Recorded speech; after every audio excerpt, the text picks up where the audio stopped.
Ini kita mulai. Ini sudah saya pernah ajarkan di mata kuliah Medlit, jadi ini kita review ya, lebih detail ya. Suara saya kedengeran jelas nggak? Kedengaran Bu. Jelas ya? Jelas kedengaran. Jelas Bu. Ya. Jelas Bu. Kita mulai nih. Jadi ini untuk yang non literatur review ya. Kalau yang literatur review gampang, bab 2-nya hanya landasan teori, udah selesai. Ya, tapi harus kuat, harus dibanyakin teorinya nih buat Gilang. Terus siapa lagi kemarin yang literatur review? Siapa Anas. kemarin? Gilang, Anas. Udah, 2 aja ya? Iya, 2 aja kayaknya. Nah, untuk yang non literatur review atau turun lapangan langsung, itu ada 2.1 landasan teori. 2.2 hasil penelitian lain, kemudian 2.3 kerangka berpikir, 2.4 kerangka konsep. Nah, kemarin kan udah pada dapat nih bab 1-nya udah ketemu sama saya, udah gitu revisi. Nah, kita udah mulai pindah ke bab 2. Nah, gini, kalau landasan teori berisi teori-teori yang relevan sama topik penelitian. Misalnya kayak Leni nih, Leni judulnya itu kepuasan pasien. Nggak ada tentang rekam medisnya. Jadi Leni nggak perlu masukin teori definisi rekam medis, kemudian guna rekam medis, gitu-gitu nggak perlu ya Leni ya gitu. Jadi masukkan referensi yang sesuai sama judul kita aja. Mentang-mentang kita rekam medis, kita masukin teori tentang rekam medis. Enggak. Jadi tidak semuanya tidak semuanya teori dimasukkan ke dalam landasan teori ini. Atau misalnya Anggi sama Aksal tuh yang tentang TAM, kan nggak ada tuh teori tentang rekam medisnya, ya nggak perlu gitu. Tapi di situ ada teori tentang pendaftaran pasien, misalnya sistemnya pendaftaran pasien, berarti masukkan teorinya. Kalau Anggi tentang SIM RM, berarti masukkan teori tentang SIM RM sebanyak-banyaknya gitu. Kemudian landasan teori yang diuraikan harus lengkap, mutakhir, dan sejalan dengan permasalahan gitu. Jadi misalnya ngomongin tentang SIM RM ya berarti dimasukin semua, termasuk screenshot tampilan SIM-nya juga harus ditampilin. Soalnya apa? Misalnya pada saat kita presentasi tentang penerimaan pasien terhadap SIM RM, contohnya judulnya Anggi ya. Jadi saya mau meneliti tentang SIM RM, tapi penonton, penguji dan pembimbing itu tidak diperlihatkan produknya seperti apa gitu. Misalnya mau meneliti tentang EPUS, EPUS-nya itu screenshot-nya dari tampilan awalnya, masuk ke dalam poin-poinnya apa aja, itu harus ditampilin lengkap gitu ya. Jadi screenshot misalnya tampilan awal pada saat memasukkan username dan password, tampilan sistem pendaftaran pasien, tampilan apa itu harus ditampilin gitu ya. Terus kemudian penelitian yang bersumber dari literatur yang terkait dengan topik penelitian dalam kurun waktu 10 tahun terakhir. Jadi jangan lewat dari 10 tahun, apalagi kalau judulnya berbau IT, itu harus lebih update, bisa cuma 2 atau 3 tahun. Tapi ini ada tapinya, ada eh, literatur atau ada sumber pustaka yang bisa kalian ambil lewat dari 10 tahun. Contohnya Permenkes Kesehatan itu terakhir 2008. Kalau 2008 kan berarti udah 12 tahun. Tapi nggak ada lagi Permenkesnya, ya nggak bisa. Kamu tetap harus ngambil yang 2008 itu nggak apa-apa. Kemudian ada lagi misalnya Permenkes lagi tentang retensi. Jadi retensinya sekarang Permenkes tentang retensi itu sudah ada pembaruannya. Misalnya saya lupa tahun berapa, misalnya 2015. Tapi di retensi yang baru ini tidak disebutkan selengkap retensi di tahun 2000 sebelumnya, 2007 misalnya. Saya lupa tahunnya. Nah, kalian boleh ngambil Permenkes yang lebih lama padahal sudah ada Permenkes yang baru dengan alasan Permenkes yang lama lebih lengkap untuk ngambil ininya aja, poin yang lengkapnya. Karena gini, contohnya kalau di retensi, kalau kalian lihat Permenkes di retensi yang baru itu tidak ada file-file mana saja yang harus dipertahankan untuk melakukan retensi. Kan kalian tahu nih teorinya file-file yang harus dipertahankan, misalnya resume medis gitu ya. Pada saat melakukan retensi pasien inaktif, ada file-file yang harus dipertahankan. Dalam Permenkes yang baru itu file-filenya apa aja nggak ada. Kita harusnya kan pakai Permenkes yang baru. Boleh sebutin Permenkes tentang retensi itu nomor sekian tahun 2015. Namun file-file yang perlu dipertahankan dalam melakukan retensi pasien inaktif itu ada di Permenkes tahun 2007 misalnya gitu. Tetap disebutin Permenkes yang lebih lama. Kalau ditanyain, kenapa kamu sudah ada Permenkes yang baru, tapi kamu masih tampilin Permenkes yang lama? Karena saya butuh file-file apa saja yang harus dipertahankan pada saat melakukan retensi. Dalam Permenkes yang baru tidak ada, adanya di Permenkes yang lama gitu. Ya, jadi nggak apa-apa kalau kurun waktunya lebih dari 10 tahun, tapi kalian punya justifikasi gitu. Kayak misalkan tadi Undang-Undang Kesehatan tahun 2008 kalian masih tampilin karena apa? Karena belum ada undang-undang yang terbaru lagi gitu ya. Kemarin contohnya ada yang maju sidang semalam itu membuat definisi puskesmas. Di sini kayaknya ada ya yang turun lapangannya di puskesmas. Jadi dia membuat definisi puskesmas adalah bla bla bla bla bla bla. Tapi citasinya profil kesehatan atau Kemenkes 2007. Jadi diambilnya dari profil kesehatan. Itu terlalu lama. Definisi puskesmas itu sudah ada Permenkes sendiri tentang puskesmas tahun 2019. Nah itu baru nggak boleh gitu. Ngambil definisi tapi sudah ada Permenkes yang baru, tapi kamu ngambilnya yang lama gitu. Gitu contohnya ya. Kemudian hindari penuangan atau pengambilan teori dan referensi yang tidak relevan dengan topik atau permasalahan penelitian. Sama ya, nyambung sama yang nomor 1 tadi. Jadi ambillah teori yang relevan saja. Biasanya tahu relevannya dari mana? Dari judul. Jadi kalau judul kita nggak ada kata-kata rekam medisnya nggak usah diambil gitu. Tapi ada juga di judul kata-katanya apa, tapi di teori apa. Contohnya punya Bu Nurmayanti. Misalnya Bu Nurmayanti judulnya analisis apa? Kelengkapan ya, tinjauan kelengkapan pasien melahirkan kalau nggak salah pasien sesar. Nah, di situ judulnya kelengkapan, tapi teorinya Bu Nurmayanti itu analisis kuantitatif gitu. Jadi kan kalau dilihat kata-katanya kok judulnya kelengkapan tapi ada analisis kuantitatif karena teori kelengkapan dikerjakan dengan analisis kuantitatif gitu. Jadi eh, cara ngecek teori yang relevan itu bisa dari judul, tapi bisa juga sinonimnya gitu. Ya, jadi karena kelengkapan itu dikerjakan dengan analisis kuantitatif, jadi teori analisis kuantitatifnya dimasukkan. Seperti punya contoh judulnya Bu Nurmayanti. Kemudian nih, agar terhindar dari praktek plagiat, maka semua tulisan yang terdapat dalam tinjauan pustaka harus dicantumkan referensinya. Nah ini hati-hati ya supaya terhindar dari plagiat. Jadi harus setelah selesai membuat pustaka itu langsung dibuat daftar referensinya, langsung insert citation Mendeley, langsung nanti di daftar pustaka di bawahnya langsung nyambung. Kan kemarin bab 1 udah mulai begitu, bikin bab 1 langsung ada halaman bawahnya daftar referensi. Jadi langsung setiap kita bikin referensi. Jangan besok-besokannya lagi nanti lupa. Kemudian pakainya Mendeley.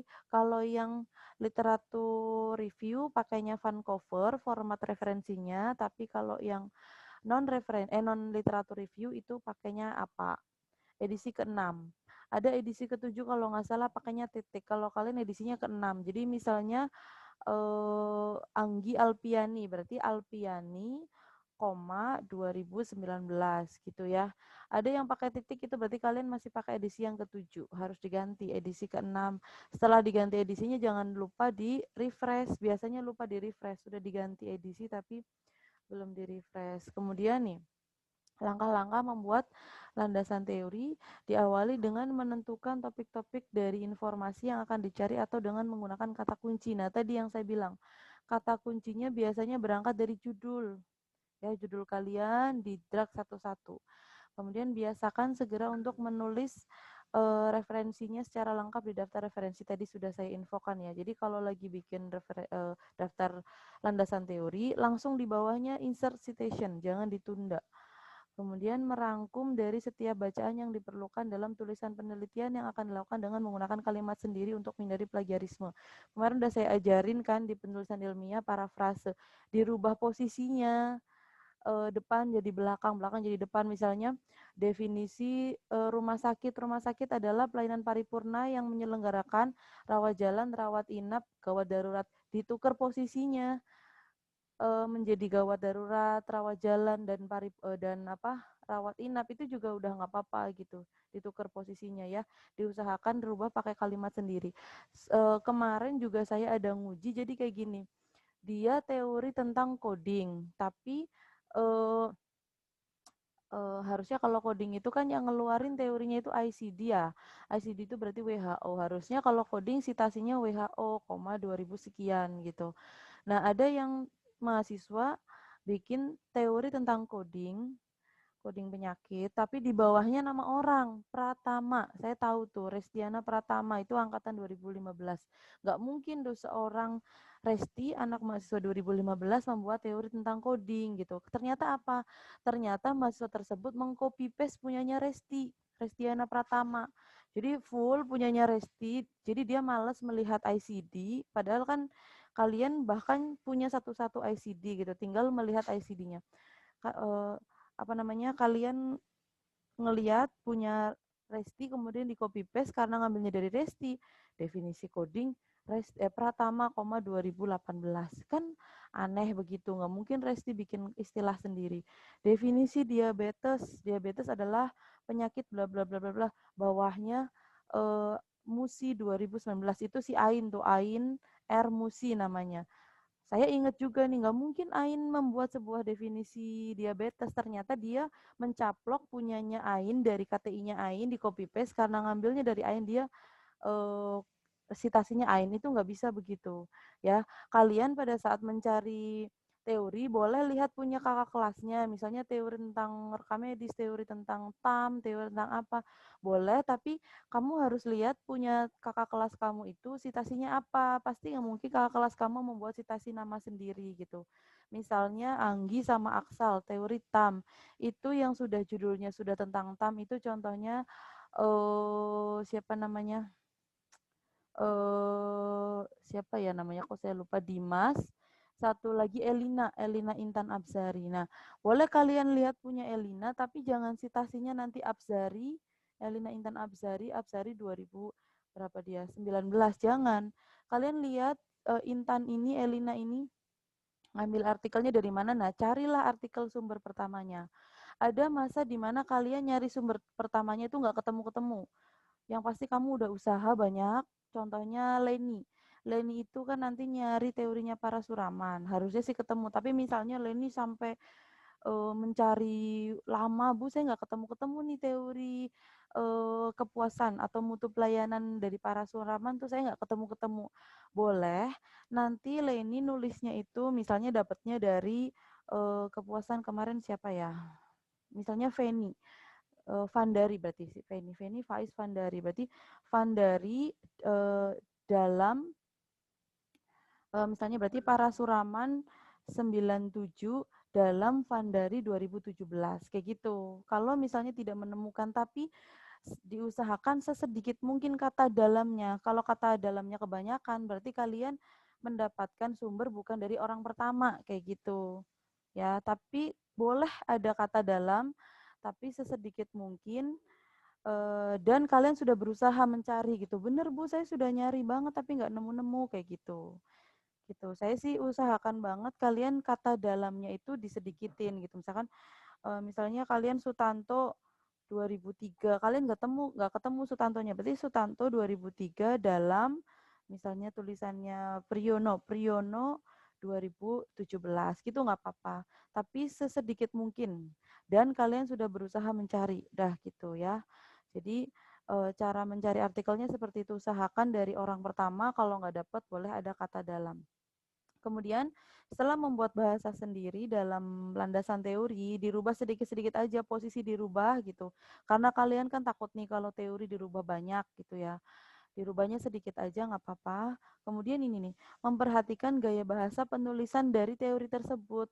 Apakah mudah dimengerti atau tidak dengan cara berulang-ulang membaca tulisan sendiri. Ini suka banyak mahasiswa yang karena copy paste aja, nggak dibaca lagi ulang-ulang. Akhirnya justru landasan teori jadi bahan pertanyaan oleh penguji. Ini maksudnya apa ya diketik kata-kata ini kayak gitu. Ya, jadi kalian setelah bikin referensi, dimasukin ke Mendeley, langsung ada daftar referensinya, dibikin kalimat sendiri. Kalau bikin kalimat sendiri kan kadang ada tipenya, kayak gitu-gitu. Akhirnya dibaca berulang-ulang, peluang tipenya itu jadi sedikit gitu. Peluang salah nulisnya itu jadi sedikit gitu. Jadi kalian harus baca berulang-ulang. Bahkan kalau saya kadang saling lempar antar temen. Dulu saya kuliah kayak gitu. Saya kuliah bahkan membuat tabel. Kan misalnya bab 1 nih, bab 1 itu kan poinnya salah satunya ada ramifikasi, ada besaran masalah, ada apalagi dampak, ada penelitian lain. Kalau saya dulu kuliah saya bikin tabel, saya sendiri inisiatif. Jadi saya bikin tabel. Terus itu juga menjadi alat saya pada saat nanti sesi tanya jawab. Misalnya di tabel saya sebelah kiri ada dampak, sebelah kanannya isinya adalah dari bab 1 saya nih, dampak isinya apa aja. Dampak dari masalah yang saya teliti. Kemudian besaran masalah sebelah kanannya saya isi. Kemudian misalnya gap saya isi sebelah kanan. Ternyata sebelah kanan nggak ada karena kebetulan gap saya nggak ada. Kan saya bilang gap itu termasuk bukan hal yang wajib dalam bab 1 karena ada penelitian yang ada standarnya, ada yang nggak ada standarnya gitu. Otomatis saya nggak punya gap. Tapi saya punya jawabannya kalau ditanya, apa sih standar kamu? Kenapa sih kamu meneliti ini gitu? Misalnya tentang pelepasan informasi medis, kan nggak ada standarnya nih. Apakah informasi medis harus 100% itu kan nggak ada. Akhirnya saya variabel apa namanya paragraf gapnya nggak ada kosong. Jadi tapi saya punya jawabannya kenapa kosong gitu. Nah dari tabel itu saya lempar ke teman saya gitu.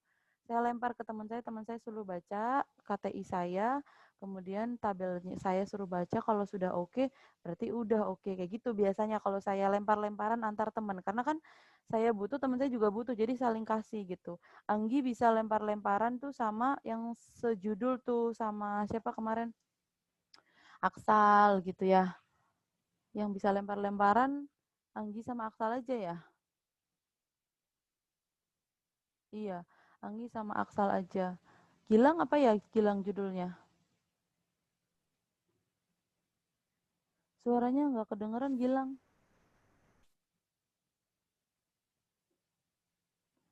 Pada denger nggak suara Gilang? Enggak, iya. Bu. Tes bu, tes. Kenapa Gilang? Tes. Iya, ya udah Sistem tuh. informasi peminjaman dan pengembalian bekas rekam medis bu. Oh ya, kalau Gilang berarti nggak bisa lempar-lemparan juga. Nah, cari temen bisa juga dari pembimbing lain yang judulnya setipe nih sama kita. Nah, lempar-lemparan tolong dong dicekin gitu. Gitu ya. Tapi kalau temennya mau ya, kalau saya sih dulu begitu karena simbiosis mutualisme, saya butuh dicek dia, dia butuh dicek sama saya, jadi dianya mau gitu ya. Kalau beda judul tapi dianya mau juga alhamdulillah gitu. Jadi supaya soalnya masalah tipe ini sama masalah bahasa yang susah dipahami itu menjadi poin penting pada saat kalian maju sidang gitu. Ini kok saya banyak banget ya tipe kayak gitu. Ya, jadi supaya kalau dibacain sama temennya kan jadinya tingkat kesalahannya makin sedikit. Terus kalau kalian sudah mahir juga kan udah bikin bab 1 tuh udah mahir, saya lihat udah bagus. Antar paragrafnya udah nyambung, udah bikin piramida terbalik, ada dampak, udah mulai lancar pokoknya. Nah, kalian juga bisa akhirnya berlaku seperti penguji gitu. Apa namanya ya? Menilai tulisan orang lain gitu. Karena kalian sudah bisa, sudah mahir kalau saya lihat kemarin hasil bimbingan bab satunya gitu. Nah, kemudian mengelompokkan hasil temuan pustaka dalam satu topik yang sama, kemudian menganalisis konten bacaan dan selanjutnya dibuat ringkasan. Ini contohnya, misalnya judulnya tentang karakteristik kemarin tuh si siapa Rizky ya Rizky ya jadinya Iya, Bu. karakteristik ya. Nah, Iya. jadi contohnya gini, mengelompokkan hasil temuan pustaka. Jadi kalian jangan mencari satu pustaka dari satu tempat gitu. Misalnya karakteristik pasien yang menderita COVID-19. Salah satu karakteristiknya adalah misalnya komorbid. Jadi pasien dengan komorbid itu mempunyai resiko tinggi untuk sakit COVID-19. Komorbidnya apa aja? Misalnya ada diabetes, ada hipertensi, gitu-gitu. Nah, kalian tulis nih diabetes, teorinya.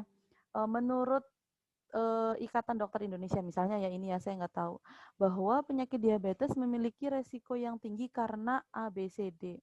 Sedangkan menurut Ikatan Dokter Spesialis Diabetes gitu misalnya aja ini resiko penyakit COVID-19 meningkat pada orang sakit diabetes karena CDE kayak gitu. Jadi kalian ini nih dikelompokin gitu.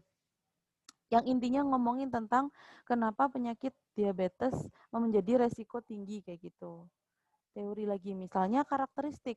Kenapa sih karakteristik itu karakteristik apa namanya jenis kelamin? Kenapa sih cowok itu lebih tinggi resiko diabetes? Si peneliti A bilang karena cowok itu malas untuk mengakses pelayanan kesehatan. Jadi kalau dia sakit, udahlah biarin aja gitu. Kalau cewek kan gue sakit sedikit, gue harus ke rumah sakit atau ke puskesmas gitu. Kalau cowok, selama sakitnya masih bisa ditahan, saya masih bisa. Itu misalnya dari sisi ilmu psikologi dapat teori itu bahwa laki-laki bagaimana. Teori yang satunya lagi dapat bahwa kalau laki-laki itu misalnya selain dia tadi menurut psikolog itu cenderung untuk tidak langsung ke pelayanan kesehatan. Nah, dari segi kesehatan misalnya, laki-laki itu punya daya tahan tubuh yang lebih rendah dibandingkan perempuan, misalnya gitu. Nah, berarti kan dikelompokin tuh semuanya teori tentang jenis kelamin tapi dari sumber berbeda-beda. Fungsinya buat apa? Pada saat nanti kalian bikin pembahasan gitu. Jadi kalau misalnya kalian sudah ngelompokin, pembahasannya tuh akan enak gitu. Misalnya contohnya Anggi misalnya. Anggi judulnya tentang SIM-TAM ya, penerimaan penerimaan pengguna terhadap SIM RM menggunakan TAM gitu. Nah, teori TAM itu banyak, terutama misalnya kuesioner juga banyak. Jadi TAM itu kuesionernya ada versi Indonesia, ada versi luar negeri yang diindonesiakan gitu. Dikelompokin dulu nih, dikelompokin. Nanti yang paling bisa kuesionernya dipakai oleh Anggi itu yang mana gitu. Nah, jadi dikelompokin dalam satu topik yang sama gitu. Kemudian menyusun ringkasan hasil telaah dalam sebuah tulisan secara sistematis. Jadi tadi kan pas nyarinya itu berantakan. Saya teori rumah sakit dulu, kemudian loncat teori rekam medis, kemudian teori loncat mutu pelayanan gitu. Keacak tapi kalian disajikan nanti secara sistematis gitu. Apa dulu, kemudian apa gitu. Harus berurutan, jangan loncat-loncat gitu. Jangan kalian jelasin rawat jalan baru rumah sakit. Rumah sakit sama rawat jalan itu lebih general rumah sakit. Berarti jelasin dulu rumah sakit adalah apa. Baru deh rawat jalan gitu ya. IGD, rawat inap gitu. Ya, jangan kalian jelasin yang khusus dulu baru yang umum. Kalian jelasin yang umum dulu baru yang khusus gitu. Kemudian ini tadi sistematika penulisan tinjauan pustaka dapat mengacu pada judul ya, karena judul penelitian memberikan gambaran variabel yang akan diteliti. Yang tadi ya sudah saya jelaskan bahwa kalau kalian bingung mau bikin apa landasan teorinya, bikin aja listnya dari judul ya. Nah, ini contohnya, gambaran karakteristik dan tingkat pengetahuan pasien rawat jalan tentang hak akses dokumen di rumah sakit X. Nah, bisa pertama pengetahuannya, karakteristiknya, dokumen rekam medis, kemudian hak akses, gitu ya. Sebentar saya ambil minum dulu ya, tenggorokannya kering.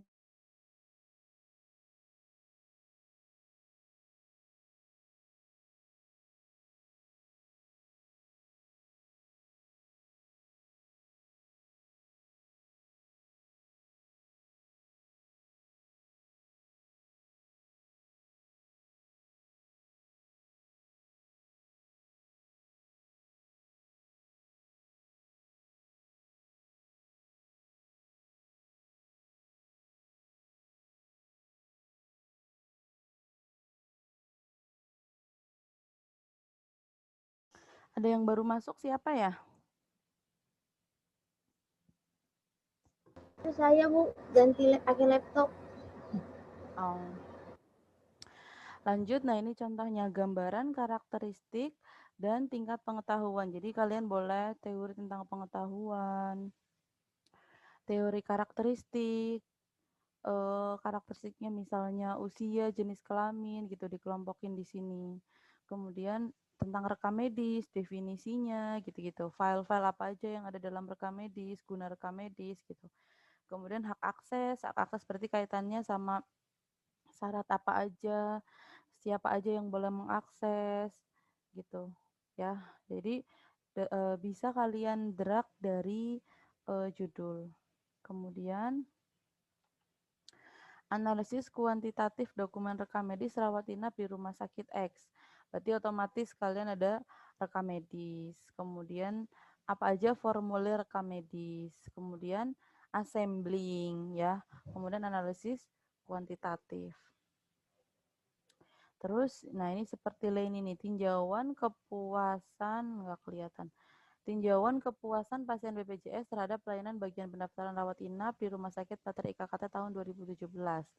Ini rumah sakitnya Rumah Sakit Bu Nurmayanti ya. Ada, oh ini harusnya rekam medis nggak masuk nih. Oh, ini kenapa dia masuk karena ngejelasin dia judulnya di bagian pendaftaran.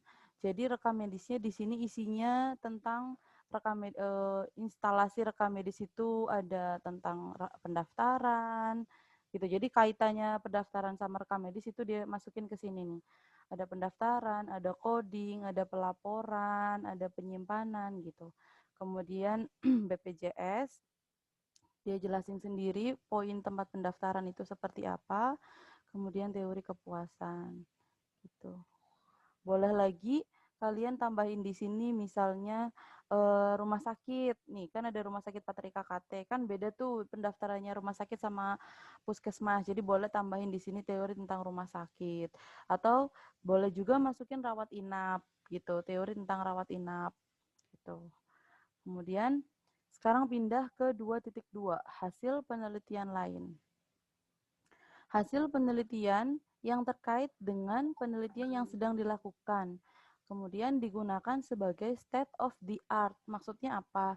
Jadi gini, kemarin kalau nggak salah waktu saya jelasin literatur review ada yang nanya, Bu, gimana caranya saya tahu bahwa penelitian saya belum dilakukan oleh peneliti lain di Indonesia atau di dunia bahkan gitu. Caranya ya dari hasil penelitian lain ini di drag. Jadi digunakan sebagai state of the art. Posisi saya dibandingkan peneliti lain itu saya ada di mana. Nanti pada saat kalian presentasi sidang itu enak kalau kalian bikin bulat-bulat gitu. Tahun 2000 urut-urut waktu. Misalnya tahun 2010 sudah dilakukan penelitian judulnya ini, tapi lokasi di mana.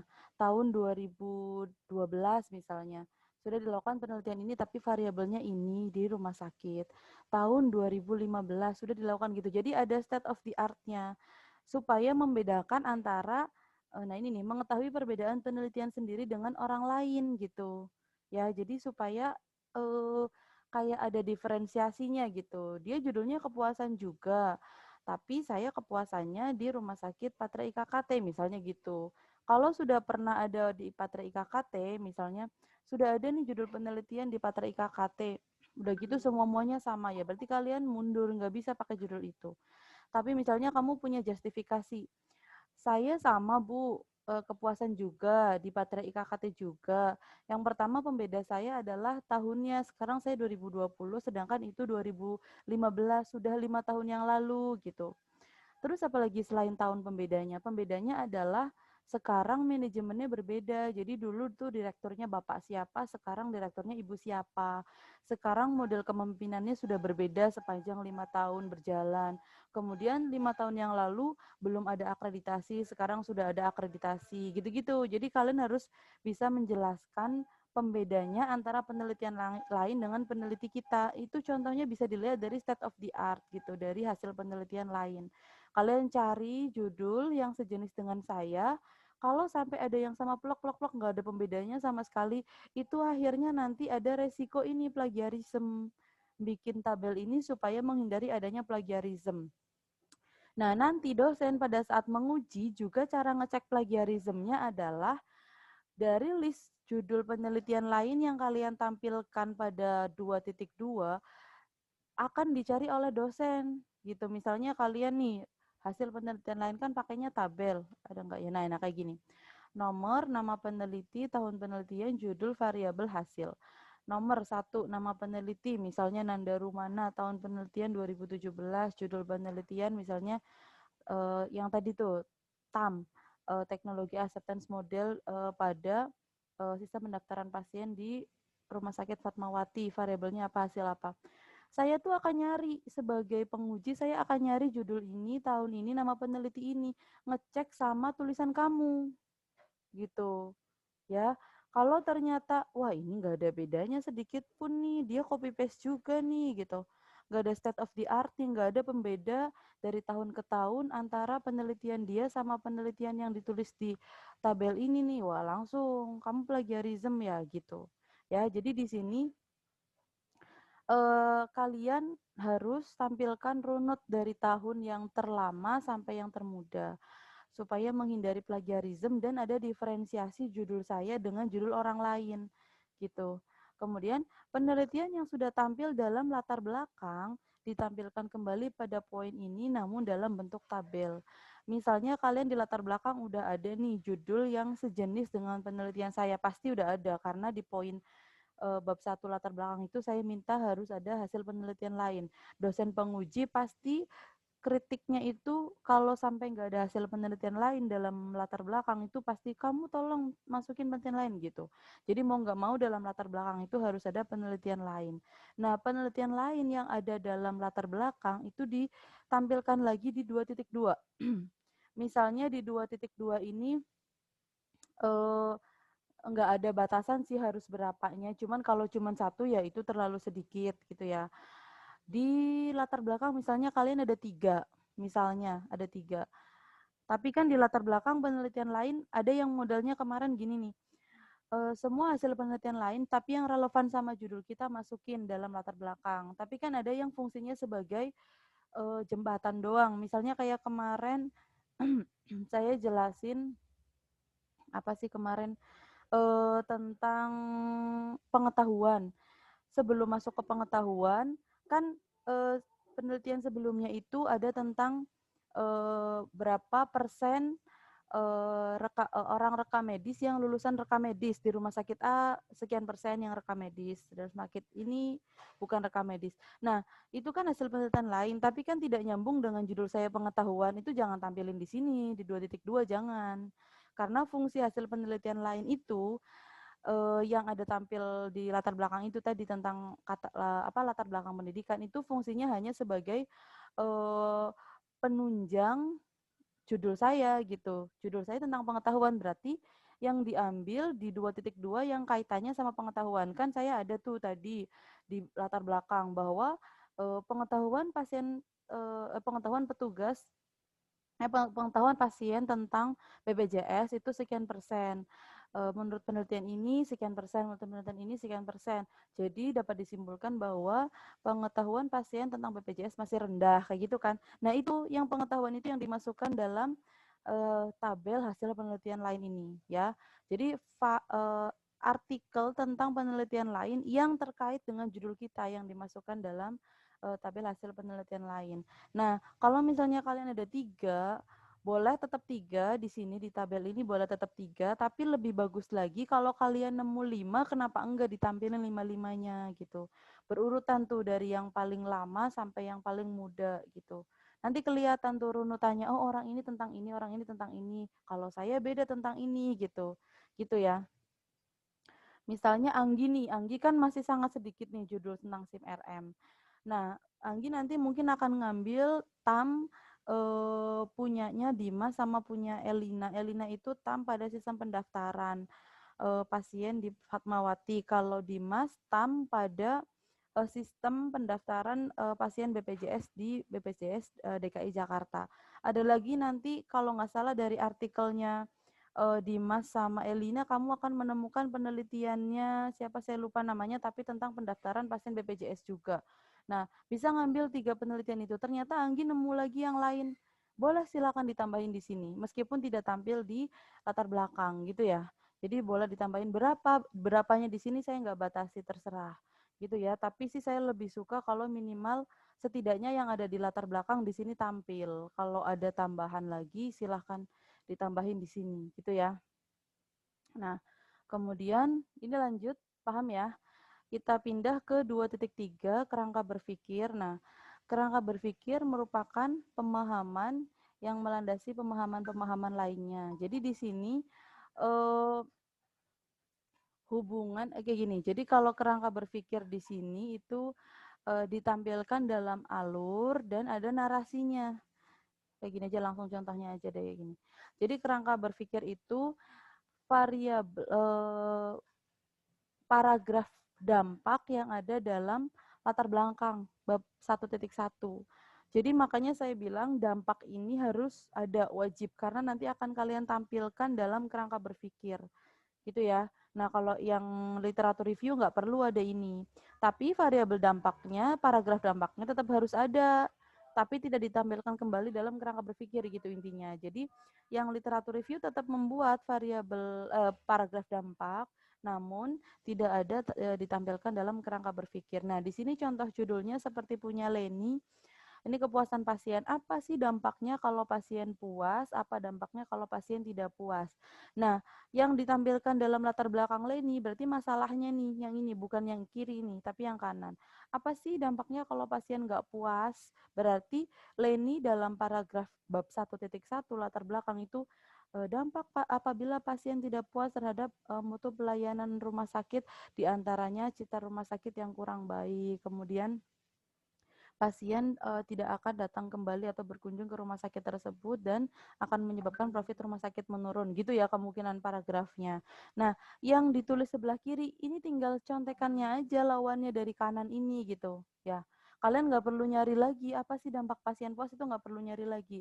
Tinggal lihat aja sebelah kanannya. Kalau citra rumah sakit orang baik berarti citranya bagus. Pasien tidak kembali berarti pasien berkunjung kembali. Kalau profit rumah sakit menurun berarti profit rumah sakit meningkat. Kayak gitu aja ya. Tinggal nyari negatif positifnya aja gitu. Jadi yang ditampilkan dalam latar belakang itu yang ini, yang tidak puas. Yang pasien puasnya ini tinggal bikin narasi lawan dari kalimat ini. Gitu aja.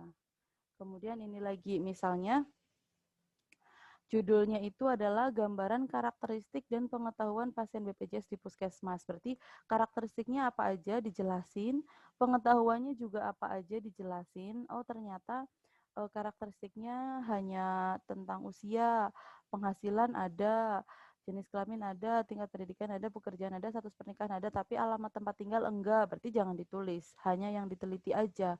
Kemudian pengetahuannya apa aja yang ditanyain. Ini lihat si mahasiswa ini melihat teori tentang BPJS di puskesmas dalam buku sakunya. Buku saku BPJS itu ada, oh ternyata ada peserta, siapa aja peserta yang dijamin, anggota keluarga yang ditanggung, hak dan kewajibannya apa, dia harus membayar berapa, haknya akan mendapatkan apa aja, terus cara melakukan pendaftaran, terus kalau ada perubahan data, iurannya bagaimana, setiap tanggal berapa, kalau membayar iuran denda gimana caranya gitu. Jadi ini pengetahuan-pengetahuan mendasar tentang BPJS, poin-poinnya ditulis di sini. Nah, akhirnya gimana di sini kerangka berpikirnya? Ini pengetahuan rendah. Nah, pengetahuan rendah ini ada dalam salah satu paragraf di latar belakang nih, saya kasih tanda. Oh, kalau apabila pasien BPJS di puskesmas pengetahuannya rendah tentang 14 poin ini, maka otomatis pelayanannya akan lama. Kenapa lama?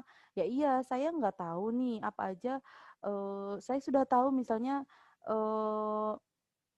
misalnya scaling gigi itu tidak saya tidak tahu kalau scaling gigi itu tidak dijamin oleh BPJS, tapi saya datang ke ke puskesmas tersebut, Mbak saya mau scaling pakai BPJS, nggak bisa Bu, Ibu kan sudah tahu bahwa scaling gigi itu tidak termasuk ke dalam pelayanan BPJS. Oh saya nggak tahu, nah itu kan berarti pengetahuan dia kurang, pelayanannya lama, yang harusnya sudah melayani banyak orang akhirnya ngelayanin orang-orang yang nggak tahu gitu. Kemudian prosedur dan alur yang sudah diterapkan akan terhambat gitu. Dia sudah bikin prosedur gara-gara orang yang banyak nggak tahu, misalnya kalau mau dia sudah membuat prosedur kalau mau mendapatkan jaminan BPJS di puskesmas kami, Anda harus membawa 1 fotokopi KTP, 2 kartu BPJS, atau setidaknya ada hafal nomor BPJS-nya gitu. Sudah ada dalam 14 poin ini. Ternyata dia lupa, ya udah akhirnya terhambat. Ya saya pulang lagi dong, saya lupa nggak hafal nomor BPJS-nya, saya juga nggak bawa kertas BPJS-nya, ya udah pulang lagi gitu. Kemudian rendahnya pemanfaatan pelayanan kesehatan. Kenapa? Misalnya karena saya nggak tahu kalau ternyata melahirkan padahal sesar tapi ditanggung oleh BPJS, yang penting saya datang ke puskesmas dulu gitu kan. Saya nggak tahu itu gitu, saya langsung aja lari ke rumah sakit gitu. Udahlah nggak usah pakai BPJS lah, saya langsung lari aja ke rumah sakit, soalnya saya melahirkan berisiko tinggi gitu. Misalnya saya melahirkannya dengan HB yang rendah, anemia, kemungkinan terjadi pendarahan, saya langsung lari aja ke rumah sakit. Padahal gara-gara apa? Karena ketidaktahuan saya. Oh ternyata saya bisa datang ke puskesmas dulu, setelah dicek saya HB-nya rendah, dicek lab, akhirnya saya dikasih surat pengantar, SEP kalau yang sudah PKL ya, sudah PKL di puskesmas dan rumah sakit, nanti kalian dikasih SEP, bawa SEP-nya ke rumah sakit rujukan dari puskesmas tersebut, saya akan mendapatkan pelayanan gratis dibayar BPJS melahirkan secara sesar. Contohnya saya sendiri. Nah, kalau saya nggak tahu, akhirnya rendah pemanfaatan pelayanan kesehatan. Nah, itu semua kalian jelaskan di paragraf di latar belakang. Nah, ditulis lagi dalam kerangka berpikir, kemudian sebelah kirinya kalau pengetahuannya bagus atau tinggi gimana? Ya lawannya aja, kalau yang lama menjadi cepat, terhambat menjadi efektif, rendahnya pemanfaatan menjadi tingginya. Gitu aja ya. Jadi kalian nggak usah pusing yang sebelah kiri itu gimana.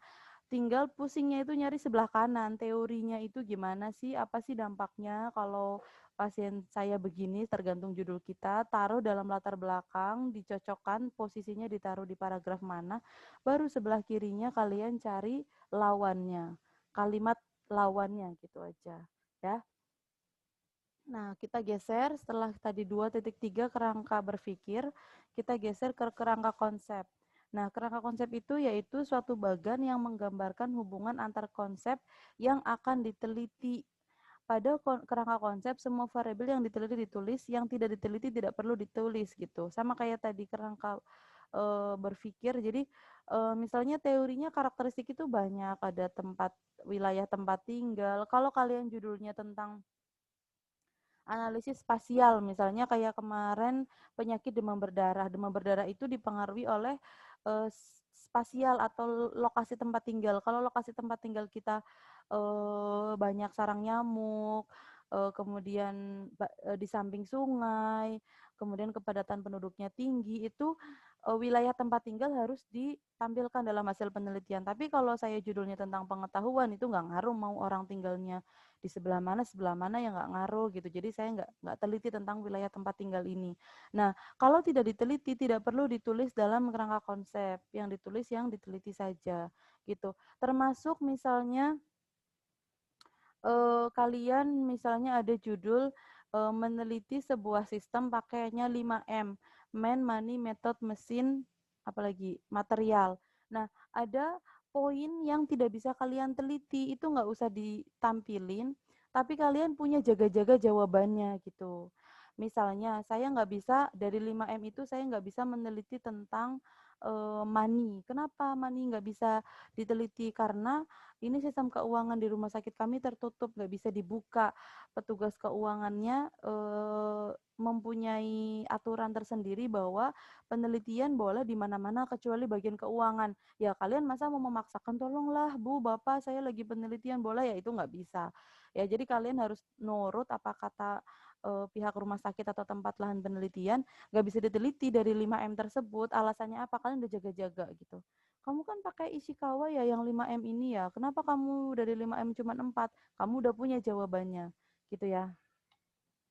Nah, ini contoh kerangka konsep. Kerangka konsep kalian itu pakai input, proses, dan output. Input ini itu semua hal yang apa ya namanya? Yang mempunyai sumbangsi terhadap penelitian kita gitu. Siapa saja gitu. Apa saja dan siapa saja. Misalnya judulnya adalah kepuasan pasien BPJS terhadap pelayanan bagian pendaftaran rawat inap di rumah sakit. Berarti inputnya yang pertama SOP-nya nih. SOP pendaftarannya gitu. Kalau yang diteliti adalah SOP kan ada nih misalnya contohnya Bu Nurmayantih judulnya kelengkapan biasanya nomor satunya itu adalah SOP. Berarti inputnya jangan SOP ya karena nanti SOP-nya masuk ke dalam proses. Di sini apa? Di atasnya SOP apa? Kebijakan. Berarti inputnya di sini adalah kebijakan tentang pendaftaran rawat inap gitu. Nah, kenapa sih si SOP ini masuk ke dalam input? Karena dia adalah hal yang mempunyai sumbangsi dalam penelitian saya gitu. Kenapa sih?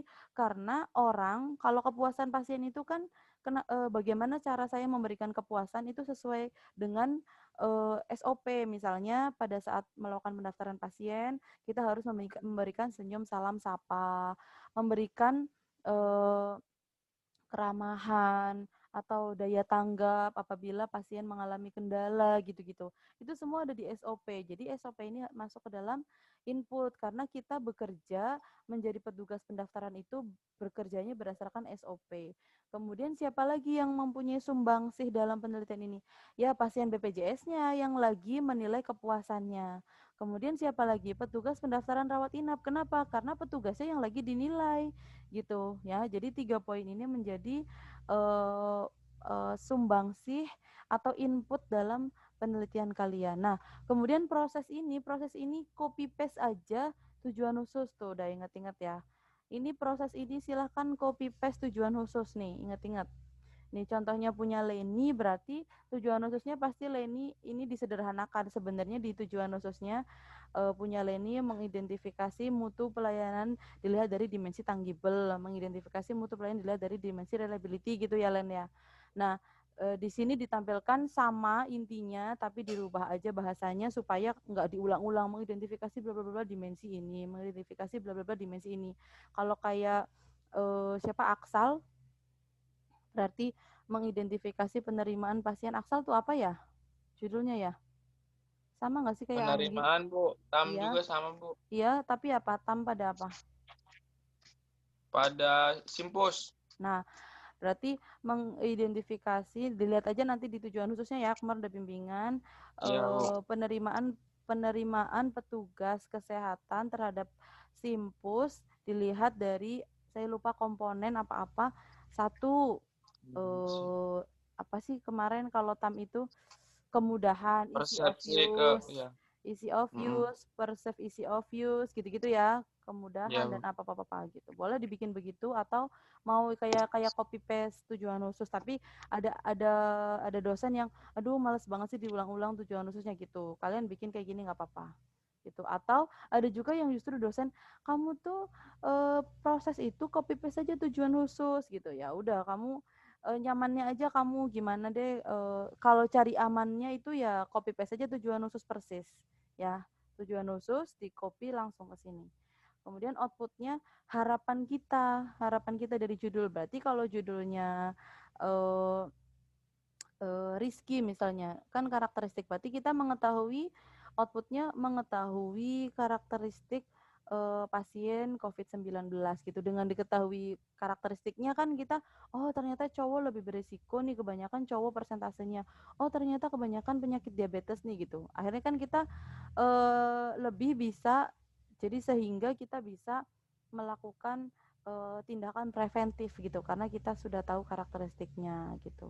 Kalau Anggi misalnya penerimaan SIM RM berarti di sini outputnya adalah petugas kesehatan atau petugas SIM RM menerima aplikasi sehingga misalnya tingkat penggunaan aplikasinya lebih tinggi gitu. Itu aja tinggal dibikin bahasanya. Intinya output itu adalah harapan kita terhadap penelitian kita harapannya apa. Kalau judulnya kayak Leni berarti ya kepuasannya meningkat atau mutu pelayanannya meningkat gitu.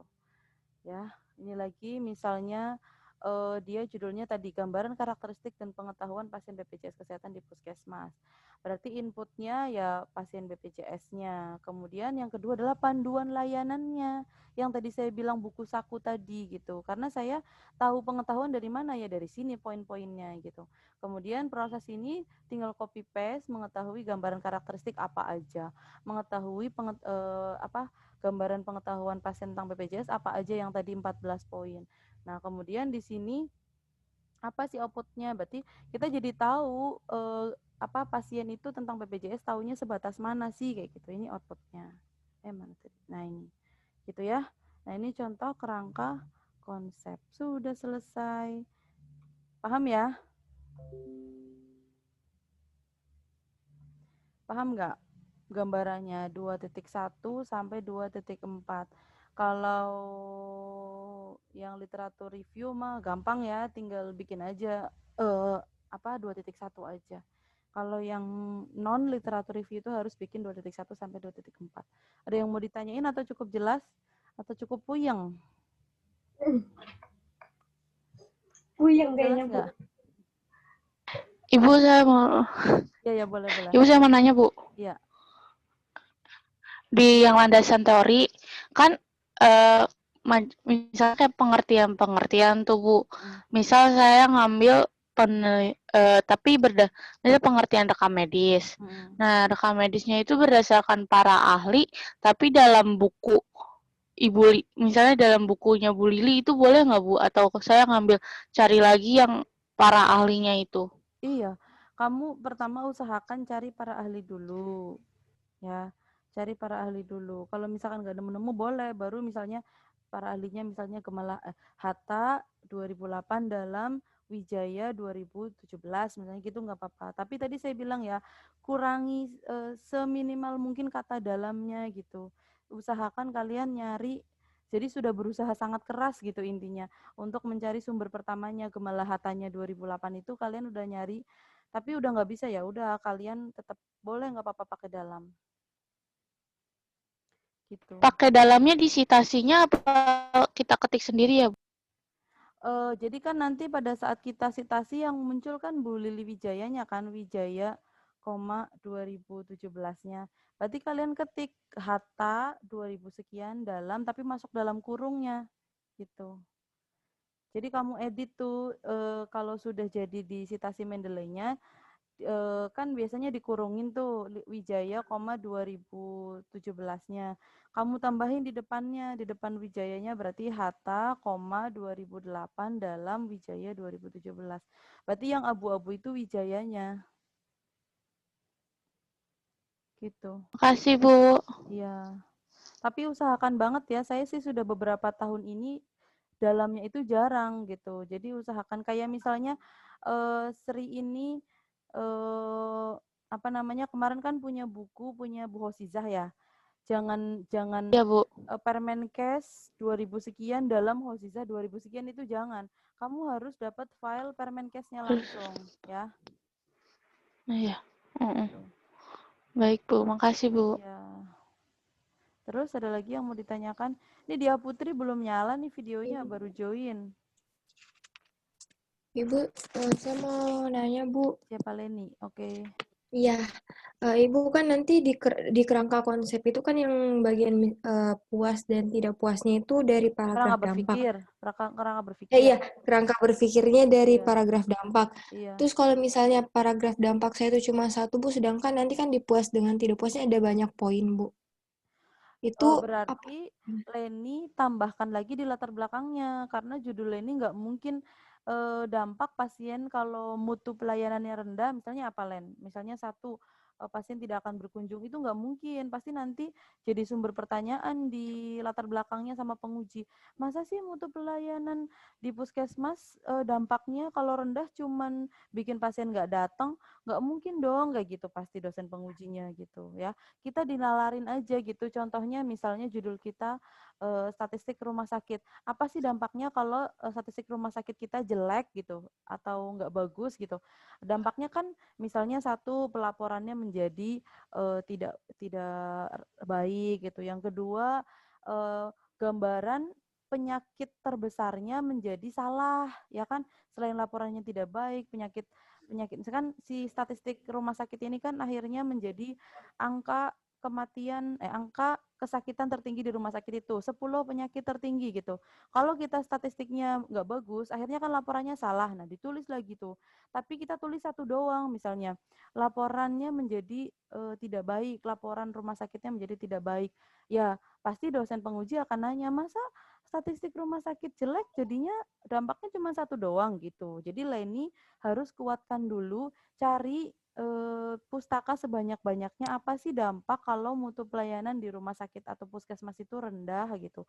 Setidaknya 3 dosen penguji pasti akan oh gitu. Pasti nggak akan nanya kalau setidaknya 3, 2, 3 gitu. Tapi kalau satu masa sih gitu pasti. Misalnya contohnya judulnya kita adalah gambaran ini, tinjauan lama waktu penyediaan rekam medis. Sekarang judul itu tuh kayaknya sudah sangat jangan deh gitu pakai judul itu karena kebanyakan mahasiswa pakai judul itu dari dulu gitu. Judul yang terlalu mudah gitu. Nah, misalnya kalian ada nih, ini contoh aja buat contoh. Misalnya kalian ada nih judulnya tinjauan lama waktu penyediaan rekam medis. Pastikan kalian di paragraf latar belakangnya apa sih dampaknya kalau penyediaan rekam medis lama gitu kan. Secara nalar aja deh tanpa nyari artikel dulu. Yang pertama, kalau penyediaan rekam medis lama, otomatis pelayanannya menjadi lama, ya kan? Yang tadinya pasien duduk di poliklinik segera dipanggil, dokternya udah siap, gara-gara rekam medisnya nggak ready-ready, dicari-cari, nggak ketemu-ketemu, akhirnya pelayanannya menjadi lama. Yang kedua, waktu tunggunya menjadi lama lagi gitu. Harusnya si pasien sudah menunggu obat di farmasi, tapi kita gara-gara tadi pelayanan rekam medisnya lama, akhirnya masih di ruang dokter, masih dilayani di ruang dokter. Lama kan waktu tunggunya. Kemudian yang ketiga apa? Kepuasannya menjadi rendah juga gitu. Aduh, malas banget deh saya. Saya tuh kalau ke rumah sakit ini butuh sampai 2 atau 3 jam buat periksa penyakit dokter umum doang atau penyakit apa doang gitu. Aduh, malas banget saya, kepuasannya rendah. Terus apa lagi? Pasti kunjungannya jadi rendah kalau kepuasannya rendah gitu. Saya nggak akan mau datang lagi, males gitu. Saya maunya datang ke rumah sakit yang kalau saya datang tetep cepet gitu. Nah itu kan udah kelihatan tuh nalar doang kita sebagai manusia nalar itu dapat 4, tapi 4 ini juga nanti kalian harus cari citasinya siapa yang bilang, nggak boleh mulut kita sendiri yang bilang gitu. Kita harus nyari dari artikel. Kalau kita memaksa menulis cuma satu, padahal kita tahu ada beberapa, misalnya hanya ditulis waktu tunggunya lama, pasti dosen penguji langsung bilang, masa sih penyediaan rekam medis yang lama itu membuat waktu tunggu yang lama doang? Emang pasiennya kalau lama nggak tetap puas? Emang pasiennya akan berkunjung kembali kalau rekam medisnya lama gitu akhirnya gitu. Jadi Leni harus mencari sebanyak mungkin, pertama dilogikain dulu aja, habis itu nyari penelitian atau teori-teori, nemu setidaknya 3 atau 2 itu udah aman gitu ya, jangan satu banget gitu ya Len. Ya Bu, kasih Bu. Ibu mau nanya.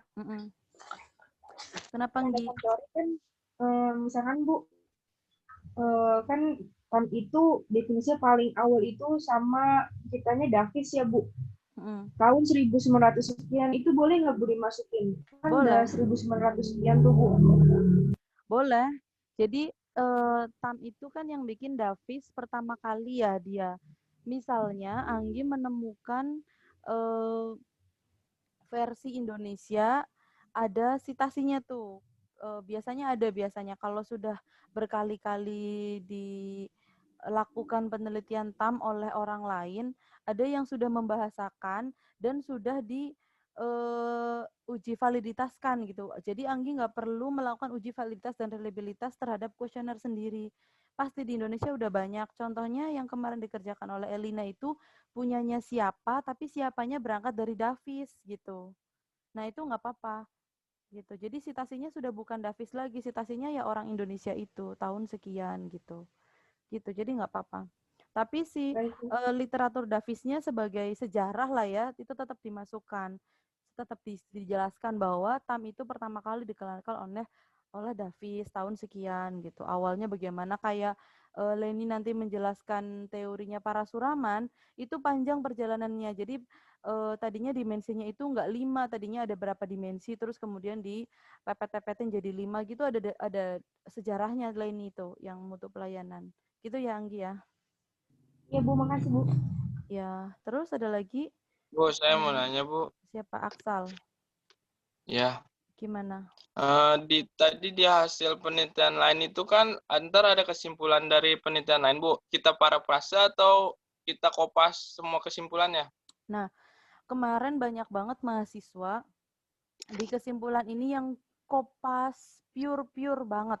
Akhirnya bahasanya, bisa nggak ya saya contohin? Sebentar saya cari aja artikelnya kemarin nguji. Misalnya siapa ya?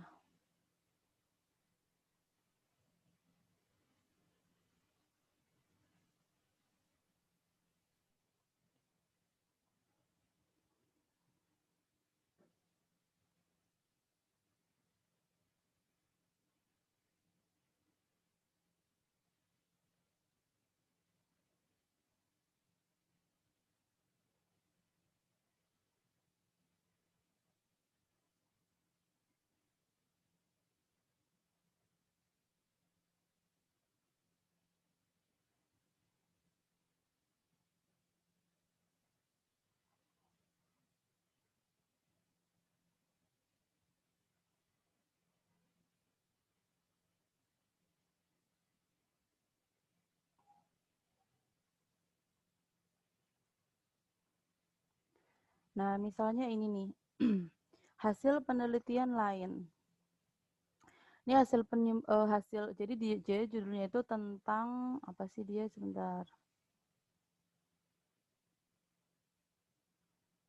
Tentang tinjauan penyimpanan dan pengambilan kembali rekam medis di bagian penyimpanan Puskesmas Kecamatan Cipayung tahun 2020. Nah, dia di hasil penelitian lainnya, copy paste full, akhirnya kita sebagai penguji malah nggak paham. Mana sih kok lama? Nah ini, kayak gini nih, bahwa dalam pelaksanaan penyimpanan RSUD Kabupaten Karanganyar telah memiliki kebijakan bla bla bla bla, tuh lihat banyak banget. Ari Wiguna sistem penyimpanan bla bla bla bla bla nih, kebanyakan. Nah, kalau misalnya artikel tersebut sudah bahasanya sudah cukup baik, sudah cukup enak, kalian boleh, tapi biasanya sih bahasanya nggak apa ya, nggak informatif gitu. Misalnya judulnya Aksal ya, misalnya tentang penerimaan pasien. Kamu ini aja bikin narasi sendiri yang intinya kalau TAM itu kan tentang easy of use apa. Berarti kamu jelasin aja berdasarkan hasil penelitian ini variabel easy of use-nya sekian persen, variabel ini sekian persen, terus bulatnya yang penerimaan pasien sekian persen, petugas menerima aplikasi ini sekian persen, petugas tidak menerima. Udah gitu, bikin bahasa sendiri lebih enak gitu daripada kayak tadi tuh bacanya bingung gitu. Kan itu tadi state of the art kan intinya. Jadi kayak punya Leni tangible sekian persen, reliability sekian persen menurut penelitian orang lain, kemudian reliability sekian persen, kemudian kepuasannya sekian persen puas, sekian persen tidak puas, sudah selesai gitu. Kita malah enak kalau di poin-poin gitu. Jadi akhirnya ada runutannya, oh ternyata memang kepuasan pasien di rumah sakit itu memang pada rendah gitu. Akhirnya dapat benang merahnya gitu. Yang kita tampilkan jangan penelitian itu karena copy paste ada yang jelasin SOP dan ini. Penelitian itu karena copy paste jelasinnya nggak ada SOP-nya.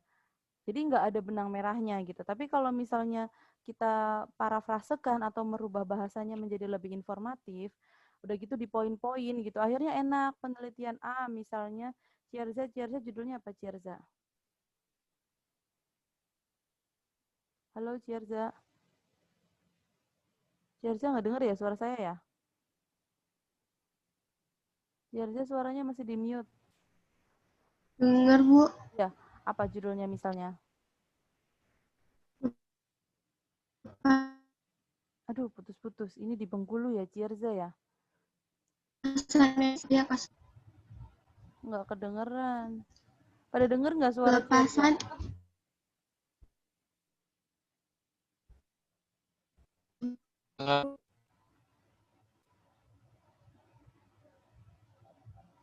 Halo. Iya, halo, coba. Nah, ini udah jelas nih. Judul saya pelepasan informasi medis kepada pihak asuransi. Pelepasan informasi medis. Nah, misalnya pelepasan informasi medis itu ada SOP. Berarti Cierza tujuan khususnya 1 SOP ya kalau nggak salah ya. 2 apa? Gambaran kesesuaian ya, kesesuaian SOP kalau nggak salah, sama yang ketiga faktor yang menyebabkan ketidaksesuaian pelepasan informasi medis dengan SOP. Ya berarti 3 itu yang menjadi poin yang dicari dalam artikel yang nanti ditampilkan dalam hasil atau kesimpulan penelitian lain gitu, supaya menjadi benang merah. Kalau artikelnya nggak ada tentang 3 poin yang dicari sama Cierza, nggak usah ditampilin gitu.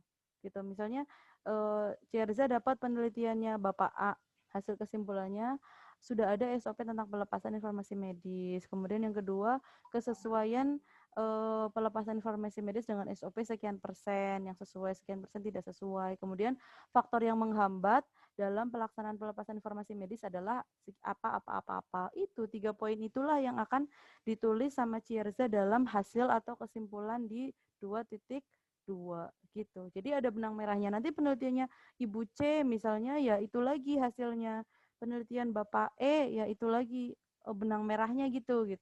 Kalau misalnya Bu Nurmayanti misalnya judulnya kelengkapan penelitian A, jangan copy paste semua penelitian A di dalam hasil kesimpulan, tulis saja hasil penelitian di rumah sakit si Ibu A ini sekian persen yang lengkap, sekian persen yang tidak lengkap gitu.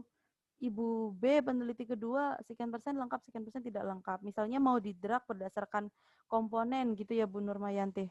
Misalnya komponen catatan identifikasi pasien, catatan yang baik, autentifikasi, ditulis sekian persen juga nggak apa-apa gitu. Jadi benang merahnya tiap penelitian itu ketahuan karena kita ada state of the art itu membedakan penelitian saya dengan orang lain. Gitu. Kalau Rizky misalnya, Rizky sudah ada beberapa penelitian yang membahas tentang karakteristik pasien COVID-19. Kemungkinan Rizky akan dapat baru sedikit nih, karena kita COVID belum ada 1 tahun gitu. Misalnya dapat 2 atau 3 penelitian. Ya udah peneliti 1 bilang kebanyakan karakteristik pasien COVID laki-laki sekian persen, perempuan sekian persen. Kemudian komorbiditas, sakit jantung sekian persen, diabetes sekian persen. Terus apa lagi ya, misalnya umur, rata-rata umur di penelitian A misalnya lebih dari 50 tahun, kayak gitu. Jadi nanti di penelitian lain dapatnya itu lagi. Tapi misalnya di penelitian B, karena kan Rizky masih sedikit ya judul tentang karakteristik COVID, misalkan di penelitian B nggak ada umur, ya udah umurnya nggak usah disebutin. Misalnya cuma jenis kelamin sama komorbid, ya udah jenis kelamin ini, komorbid ini. Penelitian C cuma ada umur sama jenis kelamin, ya udah umur sekian. Gitu. Jadi saling menguatkan nih kalau misalnya modelnya kayak Rizky yang belum banyak banget penelitian sejenis ya ini munculin apa, yang peneliti kedua munculin apa, ketiga munculin apa, tapi intinya tentang karakteristik gitu. Jadi benang merahnya Rizky adalah karakteristik gitu. Gitu ya. Ibu, Ya. jadi boleh pakai misalnya penyakit lain tapi tentang karakteristik pasien COVID-19 semua. boleh gitu? Harus nggak boleh COVID-19. pakai. Harus COVID-19 semua. Karena COVID-19 berbeda dengan penyakit lain ya. Tapi Rizky udah dapat nggak artikelnya? Belum sih Bu, baru lihat-lihat karakteristiknya doang. Oh ya udah. Misalnya dari penyakit lain. Oke. Ada lagi yang mau ditanyakan? Cukup jelas? Jelas ya? Nggak ada lagi yang mau ditanyakan? Oke. Jelas, Kalau cukup jelas kita akhiri bimbingan kali ini. Nanti rekamannya saya save dulu nih, nunggu biasanya si Zoom-nya nge-save. Nanti saya upload di YouTube, saya share di grup ya. Bu. Makasih ya. Assalamualaikum. Ya Bu. Makasih Bu. Waalaikumsalam warahmatullahi wabarakatuh. Terima kasih Bu. Terima kasih Bu. Terima kasih Bu.